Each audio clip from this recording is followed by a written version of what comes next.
যেখানে কোরআন ঘরে রাখা রাষ্ট্রীয়ভাবে নিষিদ্ধ হয়, যেখানে মসজিদ নির্মাণ করা রাষ্ট্রীয়ভাবে নিষিদ্ধ হয়, এই দেশগুলোতে আমি মুসলমানদেরকে বলবো, আপনারা যদি যান দাওয়াতি কাজ করার জন্য যেতে পারেন, কিন্তু ঘোরার জন্য বা খুব আকর্ষিত হয়ে সে দেশগুলোতে যাওয়া বা সেখানে সেটেল হওয়া, সেখানকার গ্রিন কার্ড নেওয়া বা পাসপোর্ট নেওয়া, এটা আসলে উচিত না।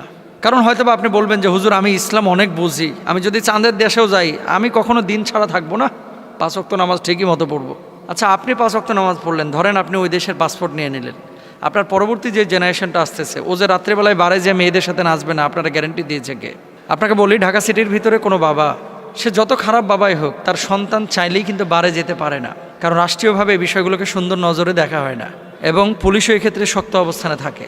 কিন্তু এমন এমন দেশ আছে যেখানে আপনি জেনা করেন, ব্যভিচার করেন, উন্মুক্ত, যেখানে খুশি, যতবার খুশি, যেভাবে খুশি, যে কোনো নারীর সাথে আপনি মেলামেশা করতে পারেন। এ ধরনের ব্যবস্থা রাষ্ট্রীয়ভাবে করা আছে।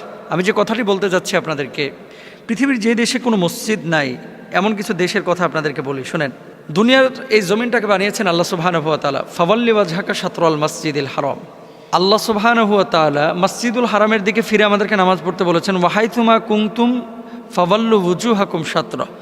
যেদিকে আমরা মুখ করি না কেন সেদিকটাই কিন্তু আমার আল্লাহর দিক। জমিনের মালিক আল্লাহ। এখন রাষ্ট্রের পরিবর্তনের কারণে, দুনিয়ার বৈশ্বিক পরিবর্তনের কারণে কিছু কিছু দেশ যেটা অমুসলিমরা দখল করেছে, স্বাভাবিক, কিন্তু এই জমিনের মালিক তারা না, এটা আল্লাহ। এমন কিছু দেশ আপনাদেরকে বলি যেই দেশের মধ্যে খুব বেশি মসজিদ আছে আর যে দেশের মধ্যে কোনো মসজিদই নাই। পৃথিবীর সবচেয়ে বেশি মসজিদ যেই দেশে রয়েছে সেই দেশটির নাম হচ্ছে ইন্দোনেশিয়া। এই দেশে মসজিদের সংখ্যা হচ্ছে প্রায় 8 লাখ, আলহামদুলিল্লাহ। তারপরে দ্বিতীয় অবস্থানে আছে ভারত। ভারতে মসজিদের সংখ্যা হচ্ছে প্রায় 3 লাখ। তৃতীয় অবস্থানে পৃথিবীতে আছে বাংলাদেশ, যেখানে মসজিদের সংখ্যা ইসলামিক ফাউন্ডেশনের তথ্য অনুযায়ী 2,50,399টি। এমন কিছু দেশ আছে যেগুলোতে কোনো মসজিদ নাই। 1 নম্বরে এশিয়ার যে দেশটি, সে দেশটি হচ্ছে ভুটান। আপনারা অনেকেই এ দেশটাকে এশিয়ার সুইজারল্যান্ড বলে থাকেন। ভুটানে কোনো মসজিদ নির্মাণ করা রাষ্ট্রীয়ভাবে আইনত নিষিদ্ধ। তো আপনারা বলবেন যে জুমার নামাজ তাহলে বাঙালি মুসলিমরা বা বাংলাদেশ থেকে যারা যায় তারা কোথায় পড়ে? ভুটান তো ছোট দেশ। বাংলাদেশ অ্যাম্বাসিতেও আমি যতটুকু জানি জুমার নামাজ আদায় হয় এবং এটা ব্যক্তি উদ্যোগেই।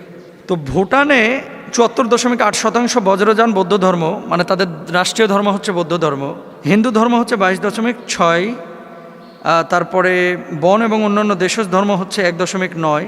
খ্রিস্ট ধর্ম হচ্ছে 0.5%। ইসলাম ধর্ম হচ্ছে 0.4% এবং অন্যান্য ধর্ম আছে 0.2%, মানে শিখ টিক এগুলো। পুরো ভুটানের একটা দেশের মধ্যে মুসলমানের সংখ্যা মাত্র 8,000। তো আগামী 2-4 বছরের মধ্যে এটার সংখ্যা 9,000 হয়ে যাওয়ার সম্ভাবনা আছে।